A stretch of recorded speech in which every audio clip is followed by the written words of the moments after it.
Coming to the liability side of the balance sheet. The first major heading that appears on the liability side is share capital.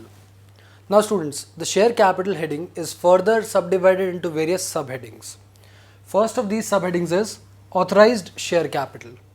Let us first understand what is authorized share capital. Authorized share capital is also referred to as registered share capital.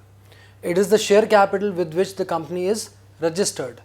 It is mentioned in the memorandum of association, and technically it represents the maximum number of shares which a company can issue.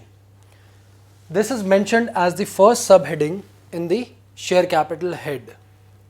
Then we have issued share capital, that is the second subheading. Issued share capital represents the amount of shares that the company has offered for public subscription. Obviously, they cannot exceed authorized share capital. Then we have subscribed share capital, that is the number of shares that have been taken up by the public out of this issued share capital amount. That is the number of shares that the public has subscribed to. Remember, they cannot be more than issued share capital. Now students, till here all the amounts are shown, but they are not totaled in the balance sheet. Hence dotted line. Dotted line represents that they are shown in the amounts column, but they are not used for the purpose of totaling. Then we have called up share capital. Called up share capital represents the amount of money that you have called on these shares. Whatever amount we have called, out of that we will deduct unpaid amounts, and under unpaid amounts we have to clearly specify what amount is unpaid on account of shares by the directors of the company, and then later on by others, and by others we mean other shareholders. Lastly, to this amount we then add any amount of forfeited shares, that is any amount on the account of forfeited share account. So this amount would be added, and that finally brings us to the paid up share capital. The second heading on the liability side is reserves and surplus. Now students, the reserves and surplus has various items. Remember, under this the capital reserves are written first up, and then we have revenue reserves. So the first item is capital reserves, then we have capital redemption reserves, then securities premium account. Remember, I just said all the capital reserves are written at the top. Then we have fourth item as other reserves. Then here you must specify their nature. So other reserves can be like general reserve, they can be like dividend equalization reserves. So you must specify their nature and write their names. Then out of these other reserves, you must deduct P&L account debit balance if any. And remember, if this amount cannot be deducted entirely, then the balance is transferred onto the asset side under the heading of profit and loss account debit balance.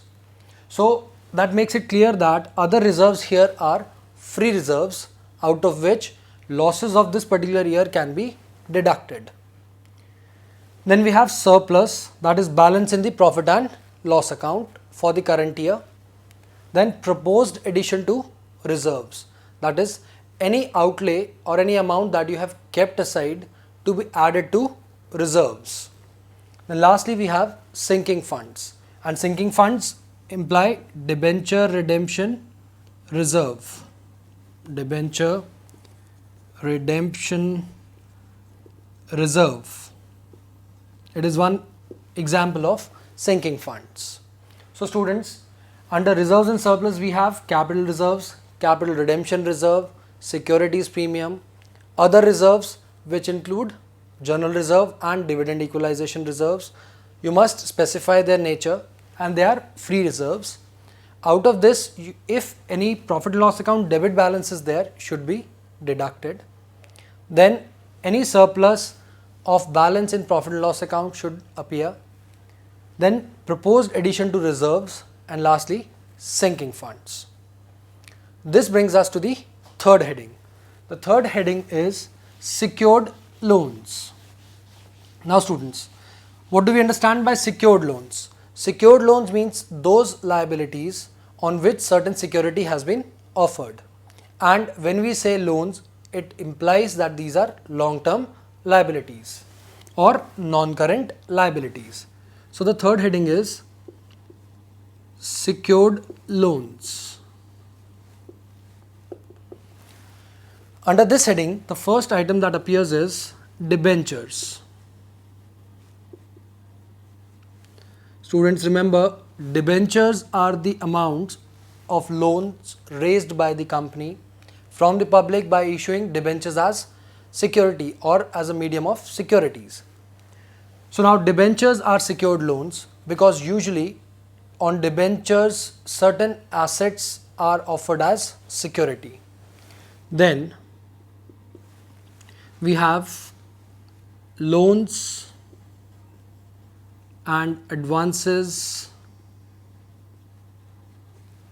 from banks, from subsidiaries first.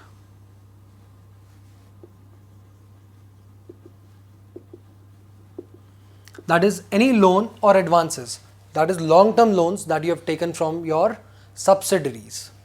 Then any loans and advances from banks.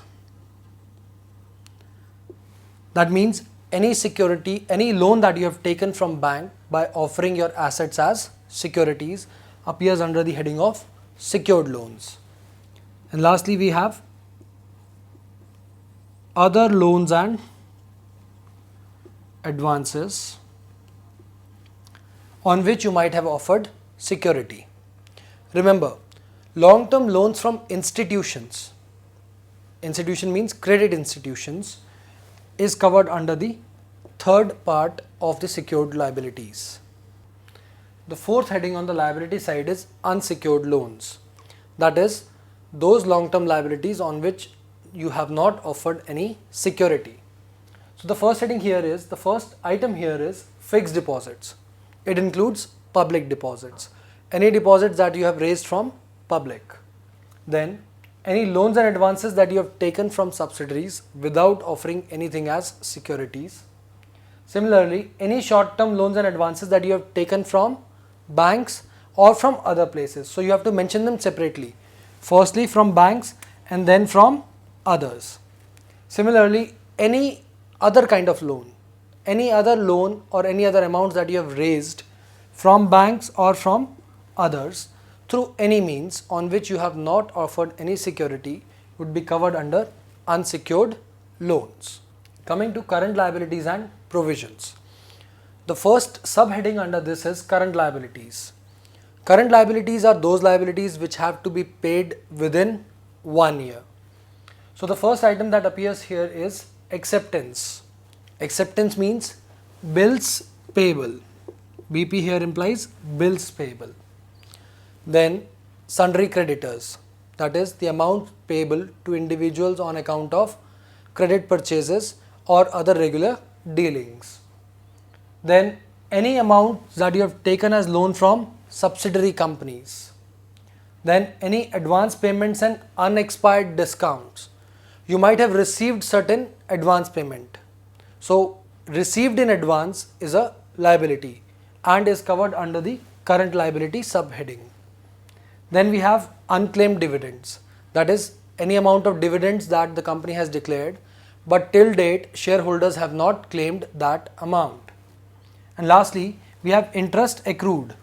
Remember, it is that interest which is accrued but not yet due. So then it brings us to the next subheading under this, that is provisions. So under this heading, that is current liabilities and provisions, these items appear in the current liabilities and then we have provisions after this. So let us come and discuss about provisions. The second subheading under this heading is provisions. Now provisions include provision for taxation, that is the provision for taxation on the profits earned during this year. Then we have proposed dividends, that is any amount that the company proposes to be distributed as dividend to its shareholders. Then for contingencies, that is any amount kept aside for meeting future contingencies. Then for provident fund of employees, obviously we have to pay provident fund to employees as prescribed by various laws. So this is to be kept aside and shown as provisions. Remember, any other benefits that are payable to employees in terms of health benefits or insurance benefits or any other employee welfare schemes, such amounts are also included in this heading.